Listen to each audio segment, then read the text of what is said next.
மாண்புமிகு பேரவைத் தலைவர் அவர்களே, மக்களுக்காக சாலைகளை அமைக்கின்றோம், பல்வேறு கட்டுமான பணிகளை செய்கின்றோம்.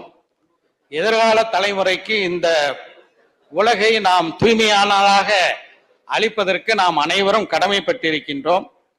காவேரி படுகை பகுதியில் ஓஎன்ஜிசி போன்ற நிறுவனங்கள் செய்யக்கூடிய ஹைட்ரோ கார்பன், மீத்தேன் இது போன்ற ஆய்வுகளினால் எத்தகைய பாதிப்புகள் ஏற்படுகின்றது என்பதை ஆய்வு செய்வதற்காக நமது திராவிட மாடல் அரசு அமைந்த பிறகு 2021 பேராசிரியர் சுல்தான் இஸ்மாயில் அவர்கள் தலைமையில ஒரு உயர்நிலை ஆய்வு நிபுணர் குழுவை அமைத்தது.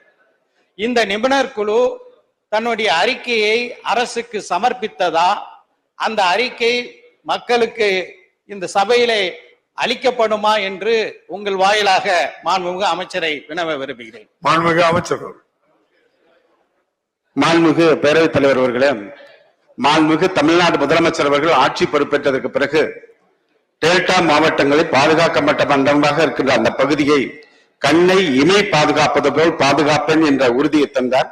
அந்த அடிப்படையில் பொறுப்பேற்ற இந்த 3 ஆண்டு காலத்தில் ஒரு இடத்தில் கூட ஓஎன்ஜிசி நிறுவனத்துக்கான ஹைட்ரோ கார்பனுக்கான எந்த திட்டத்திற்கும் அனுமதி வழங்காதவர் மாண்புமிகு தமிழ்நாடு முதலமைச்சர் அவர்கள் என்பதை தெரிவிச்சுக்கிறேன்.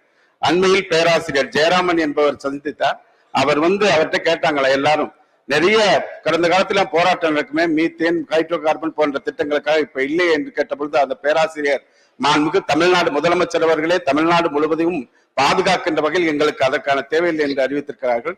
நீங்கள் குறிப்பிட்டு சொன்னதை போல பேராசிரியர் சுல்தான் இஸ்மாயில் அவர்கள் தலைமையில் மாண்புமிகு தமிழ்நாடு முதலமைச்சர் அவர்கள் இந்த ஹைட்ரோ கார்பன் போன்ற திட்டங்களுக்கான ஆய்வறிக்கை சமர்ப்பிக்க குழு அமைத்திருக்க விரைவில் அதற்கான அனுமதியை பெற்று அதற்கான அறிக்கை வெளிவருவதற்கான நடவடிக்கை மேற்கொள்ளப்படும் என்பதை தெரிவித்துக் கொள்கின்றேன். குறிப்பாக மரங்கள் நடுவதுதான் முக்கியம். நீங்க மாண்புமிகு சட்டமன்ற உறுப்பினர் அவர்கள் குறிப்பிட்டு சொன்னது போல இந்த பசுமை பூங்காக்காக உங்களுக்கு 1000 மரக்கன்றுகள், நாட்டு மரக்கன்றுகள் 10 அடி ஹைட்டு 14 கிலோ வெயிட்ல மரங்கள் வழங்கப்படும். இந்த கேள்வியை அனுமதித்த மாண்புமிகு பேரவைத் தலைவருக்கும் 1000 மரங்கள் வழங்கப்படும். எந்த சட்டமன்ற உறுப்பினர்கள் கேட்கிறீர்களோ எல்லாருக்கும் 1000 மரக்கன்றுகள் வழங்கப்படும் என்பதை மாண்புமிகு பேரவைத் தலைவராக மாண்புமிகு உறுப்பினர் தெரிவித்துக் கொள்கிறேன்.